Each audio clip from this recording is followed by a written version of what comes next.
so here we are. I'm glad about it. I think you're an influential voice, and you've obviously been very vocal about this since it all kicked off. I want to take you back, if I may, to October the 7th, because your first reaction to what happened on October the 7th incensed many people.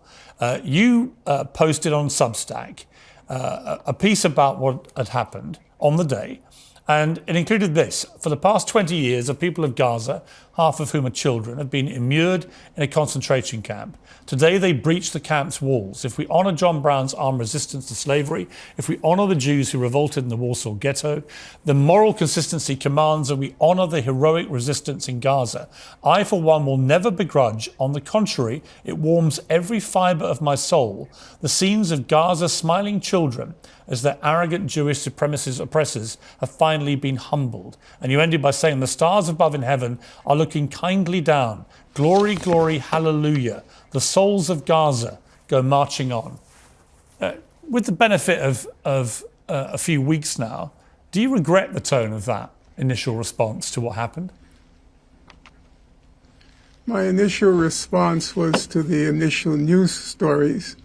You will recall, I'm sure, that initially what we were informed was that there was a breakout from Gaza concentration camp, that approximately 1,500 people had broken out, and that about 50 people, that was the initial number that was given, approximately 50 Israelis were killed. The number gradually grew, went from 50, a couple of days later it went to 100, and I'm sure you'll remember the number didn't reach 1,400 until about 10 days later. Initially, it was reasonable, it was reasonable to assume that people had been killed in a firefight, which was not the case, at least not fully the case. So my initial reaction was to the initial news stories. By the third or fourth day, I was clearly compelled to rethink my initial statements and try to make sense of what was clearly a moral quandary. And at that point, I revised not revised, but I considered my judgment on the basis of the new information that was available. Okay. And my own sense, yes, go ahead. I just want to, look, I've done a timeline for my own benefit based on what happened that day. We know the attacks began at 6:30 in the morning. We know that at 11:18 a.m., Israel confirmed, as you say, 40 dead, 700 injured. At 11:35, Benjamin Netanyahu said, we are at war. At 12:30 that day, at lunchtime, I tweeted horrifying and appalling scenes from Israel. This murderous, indiscriminate Hamas terror attack on Israeli people is shameful and indefensible. By 4:17, Israel said 100 were dead at least, 985 wounded. Civilian hostages have been taken.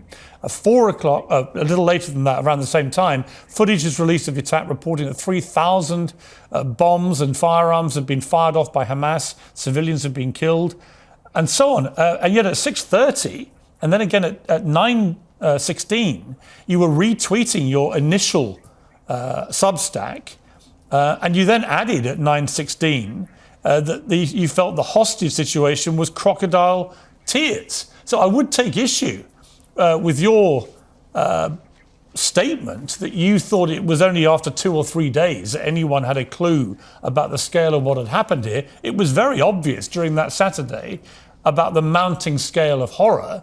And I just don't understand why someone as scholarly as you, as expert in this region, in this conflict as you are, why your response would be that for several days, one of glorifying in the in what you called heroic resistance, whereas mine, and I've always tried to be fair-minded about this conflict and reported it for CNN and tried to be fair and accurate as and when I've seen it, that I, at midday that day, I'm talking about a murderous, indiscriminate terror attack and horrifying and appalling scenes.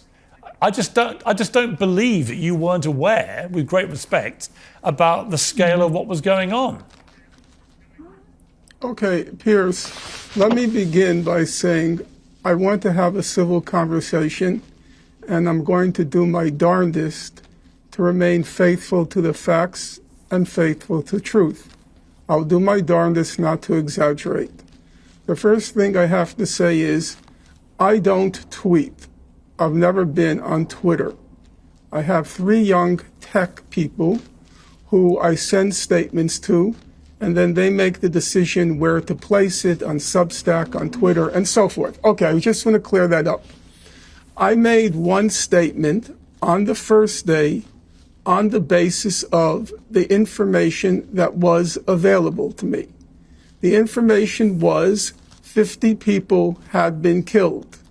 Now, my memory is, but I won't claim my memory is infallible, the numbers didn't start to grow until the next day. That's not true. As the numbers, okay. It's just not true. Piers. Well, Professor, with respect. Okay, I'm not going to. It's not true. Piers. Yeah, but you have to listen to what I say. But you want me to believe you when you say you weren't aware of the scale of this for several Piers, days. I find that just, I'm incredulous that you want me to believe that. Okay, Piers, I'm not going to force you to believe it, and I'm not going to even try to impose my will. I'm simply saying, as a factual matter, speaking for myself, I was not aware that the numbers had been beyond 50 when I made that statement. I will further state that to my knowledge, I could be mistaken, that I did not make another statement until the numbers started to grow. And I admit, I have said to you, it was a moral quandary for me. And I said in many interviews that it was for me a very burdened moment because I wasn't entirely confident in my moral judgment.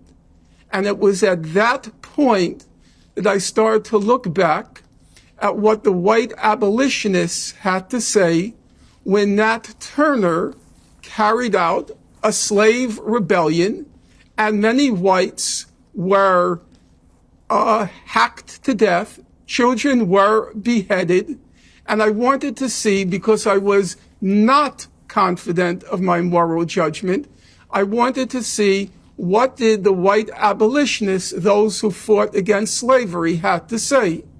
And I looked at what William Lloyd Garrison, probably the most famous of the white abolitionists, and he said, horrible things happened during Nat Turner's rebellion, but if you read his statement, he wouldn't condemn Nat Turner or Nat Turner's All right, well, let me ask you. Confederates. Okay, so let me ask you. Let me ask you. Okay, listen, I've heard you say this before, that analogy. That's fine.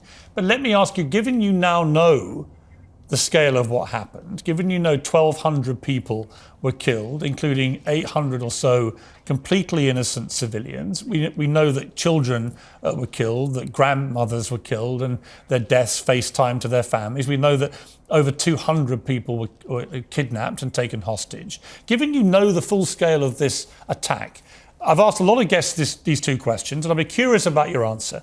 One, would you categorize it as a terror attack? And secondly, would you condemn Hamas for what they did? My view is as follows. Number one, as far as the evidence shows now, atrocities occurred on October 7th. The magnitude of the atrocities and the types of atrocities, for example, were children beheaded, were women raped. That remains, so far as I can tell from the evidence, an open question. However, that there were atrocities that occurred, my answer is yes. Number 2, that's a factual question. Then there's the question was it a question. terror attack? Yeah. Well, atrocities, it seems to me, denotes a terror attack. Okay, thank you. That's what atrocities are. Thank you. Okay. So, number 2, that's the factual question. And then there is the legal question. As a matter of law, it seems unquestionable that the people who perpetrated these atrocities would be prosecuted and convicted in a court of law. However, I would say on the legal question, I should think that there would be some mercy shown because those who carried out the atrocities were concentration camp inmates. Number 3, which I think is the one that concerns you the most, is the moral question. And at a moral level, my view is, my basic precept, we may disagree, my basic precept is that there but for the grace of God go I. That is to say, I'm very reluctant to condemn people who are in a position or in a condition such that were I in that position or condition, I'm not sure what I would do. Now, the 1,500 young men who burst the gates of Gaza, they were born into a concentration camp. They lived for 2 decades in a concentration camp. They had no past, they had no present, they had no future, they had no jobs. Half of them, according to humanitarian organizations, suffered from what's called severe food insecurity. And then on top of that, as I'm sure you know, Piers, because you keep up with the news, periodically Israel goes into Gaza and it mows the lawn. And you know what mows the lawn means. It means a high-tech massacre in Gaza. In 2008-9, Operation Cast Lead. 2012, Operation Pillar of Defense. 2014, Operation Protective Edge. And in each of these high-tech massacres visited the people of Gaza, in some cases hundreds, in some cases thousands of Palestinians are killed. Okay, and let me ask you... In fact, just in Well, let me ask you on that point. In light of... And on that point, I've got one question about that. In that period, yes. In that period, and by the way, I've been condemnatory of some of the things you've just talked about publicly. I've tweeted my condemnation of some of these things, and I've tried to shine a light on the plight of the Palestinians for many, many years. And I feel that the oppression of the Palestinian people for many decades has been absolutely outrageous. So on that, we can completely agree. But when it comes to what you're saying here, it seems to me what you're trying to paint is a picture of some kind of moral justification for what Hamas did. And that's where you lose me, because I don't see why there could be anyone who can see the scale of what Hamas did on October the 7th and not simply condemn it out of hand. You may also want to condemn some of the response by Israel. That's completely normal. I would say that there are serious question marks about the proportionality of what they've been doing. But if you can't start from a basic humanity position of saying what happened on October the 7th was a disgusting terror attack worthy of condemnation, then for me, I find it very hard to then respect anyone's demand for people to condemn Israel and their response. Piers, I'm trying to be candid with you. Number one, I appreciate your humanity. I do. I don't know you from Adam. I'm not a TV or a television or a social media kind of person. I'm a book person. I'm old-fashioned. However, I do recall that when that famous moment when Susan Boyle appeared on Britain's Got Talent, and I remember the camera turning to you, focusing on you. I could see it in my mind's eye. I saw your eyes narrow, and suddenly the humanity in you came up. Here is this obscure woman whose talent had gone unrecognized. And if I can speak to that same program, for me, the most poignant moment, the one I carry with me since that moment, was when Simon Cowell asked Susan Boyle, well, why haven't you been discovered yet? And she replied, because I haven't been given a chance. And that's how I feel about the people of Gaza. That's how I feel about those young men in Gaza. You ask me why I won't condemn them. Because those young men were born into a concentration camp. They were born into among the most dense populated places on God's earth. Half of the population of Gaza is children. 70% are refugees who were expelled from Israel in 1948 and their descendants. 70% of those of Gaza's youth have no jobs, no future, no nothing. They are Susan Boyle times 10,000, never given a chance. And as things looked the night before October 7th, when the question of Gaza was disappearing from the public stage, I will admit to you, Piers, I myself had given up on Gaza. In 2020, I decided it's hopeless, it's pointless, I only have a finite number of years left in my life, and it's time for me to move on. And I'll tell you, that was a wrenching decision on my part, because I knew I was abandoning the people who for 15 years I had devoted my life to chronicling every detail of the horror that had been inflicted on those people. And I gave up on them. Okay. And that meant if I gave up, they had no future, because I was the last chronicler. Okay, but what I would say, Gaza. All right, but what I have the only right, book but Professor, that's been written on this subject. Let me respond. I would respond by saying that what people in Israel would say, and what Jewish people would say, particularly who live in Israel, is that they were facing a constant barrage of rockets from Hamas, that Hamas won political power in 2005-06, that they were given a huge amount of money and could have done whatever they wanted with that money, but chose to pursue a path of effectively terrorizing the Israelis over that period. And the Israelis, you're right, they responded they have a far superior military, and they responded in the way that they did. And this cycle has been going on in repeat and repeat and repeat. But where you and I differ about this is that I think what happened on October the 7th was just on a different scale to anything we've seen, and the way it was carried out. And I just don't think saying that people who have been oppressed, which they undoubtedly were for many years, that justifies them committing that act of terror. But let's take a break. Let's come back after the break. Welcome back. I'm still with Professor Norman Finkelstein. Professor, just to round off what we've just been discussing, given that you wrote that substack and you want me to believe, and okay, I'll take your word for it, that you were completely oblivious to the reality of what had happened here and the scale of it.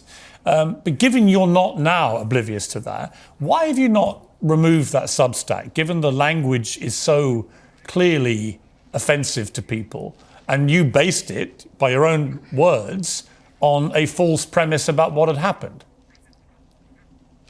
You know, Piers, that's a very good question. And this morning, when I was talking to some friends from the UK, I was warned you would ask that question. I'll honestly tell you, I never fear the truth. I don't. I feel the truth is a very powerful weapon on the side of the oppressed. I never fear it. Now I'm going to give you the answer. Again, you can or can't disagree with me. Or believe me. I was tempted to remove it. I was tempted to, quote unquote, protect myself. I didn't remove it because I thought that's intellectually dishonest. I wrote that statement. It's part of the historical record. It's part of the documentary record. And I shouldn't do what Stalin used to do. So when he published photographs of the Bolshevik Revolution, he would take Trotsky's picture out. Okay, but and that's the image. So you won't delete it. So that's the image that stuck to me. All right, you haven't got to delete it, but do you regret it? Do I regret what? Do you regret the contents of that Substack, given that you now know what really happened? Yes, if it can be misconstrued to mean that I wrote that with full knowledge of what happened, of course I regret it. Okay. However, it remains part of the record. And as a serious scholar, I'm not a great scholar, I'm not in the ranks of the great British historians, but I take scholarship seriously. I did not want to denature, to falsify, to misrepresent the documentary record. But let me ask you. Let me ask you, Professor. Let me ask you. And I will leave it there. Okay, that's fair. Listen, that's your decision. You are the son of two people who survived the Holocaust, who were both in concentration camps. You're a Jewish man, and you know how incendiary that Substack has proven to be with Jewish people around the world, many of whom have felt this is the nearest thing to the Holocaust of World War II that they've endured. What your parents went through, being revisited on them in these kibbutzes on October the 7th. What do you feel about them? I mean, how would your parents have felt about you literally on the day that this happened, talking about heroic resistance, talking about that you will never begrudge the scenes, that the stars in heaven are looking kindly down, glory, glory, the souls of Gaza go marching on. How would your parents have felt about that, coming out of concentration camps, surviving the Holocaust of World War II? Well, first of all, anything I write, I have my parents looking at the screen behind me over my shoulders, in a metaphorical sense. I am very conscious every moment of my existence. Every moment of my existence goes back to the martyrdom of my family. So it's not as if suddenly you're posing a question to me that never occurred to me. Quite the contrary, I do need, even 30 years after their death, I need the moral validation that came from my parents' martyrdom and the extermination of their family. How would my parents have reacted? My guess is if on the first day they heard that inmates in a concentration camp burst its gates, I think my parents would be very pleased at that fact. As the events became clearer, my guess, but this is pure speculation, my guess is my parents would go out with their hearts, would go out to those who burst the gates of the concentration camp and whose lives were destroyed. Now you will say to me, completely legitimately, you would say, well, what would your parents feel about the innocents who were slaughtered in the atrocities on that date? So I'm going to give you as close an answer as I could give, as I'm able to. I once asked my late mother, I said to her, what was your feeling when you heard that the German cities were being terror bombed during World War II? The carpet bombing of the German cities targeting civilians. What was your feeling?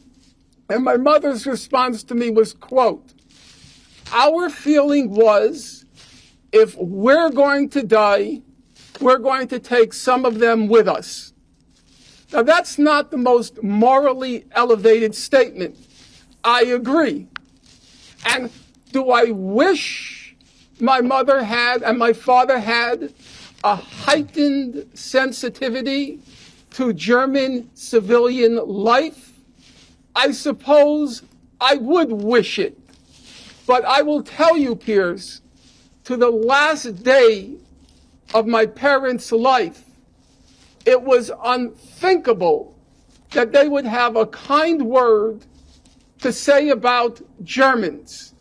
And it was unthinkable that I would ever quarrel with them on that point. Okay. I accepted that given their life experience, they had the right to hate the people who destroyed their lives. Okay. And the people Professor of Finkelstein. Gaza have the right to hate the people who destroyed their lives. Professor Finkelstein, thank you for that answer. And I don't mean to cut you off. We've got another guest waiting to respond to what we've been discussing. I'd like to get you back on. I feel like we've had a good conversation. I don't agree with you about some of it, obviously. That's been clear.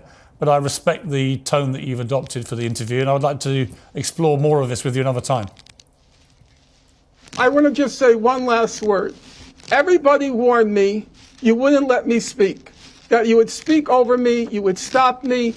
I want everybody to know you are eminently fair, you are decent, and you are that same human being whose eyes narrowed as Susan Boyle began to perform. Okay. You have that humanity, and I deeply respect it. Thank you. Professor, I appreciate you coming on. Thank you very much.